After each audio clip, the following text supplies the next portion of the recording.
میں اسے عبادت گاہ کے حوالے کرنے آئی ہوں. میرے خدا تو اس بات کا گواہ رہنا میں نے اپنا وعدہ پورا کیا. تمہاری یہ نظر قبول نہیں ہو سکتی. عبادت گاہ میں عورتوں کا آنا حرام ہے. کیا تم یہ نہیں جانتی؟ جناب زکریا خود ہی آ رہے ہیں. آؤ زکریا، دیکھو کیا انہونی ہو رہی ہے. یہ جو تمہاری زوجہ کی بہن ہے اسے کہو کہ گھر لوٹ جائے.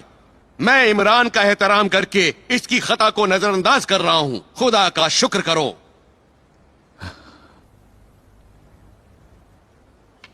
حنا، خدا نے تمہاری نذر اور مریم دونوں کو قبول کیا ہے. قبول کر لیا. خدا نے اسے اور اس کے بچے کو شیطان کے شر سے پناہ دی. اس بچے کو اپنی آغوش میں تربیت دو تاکہ خدمت کے قابل بن جائے.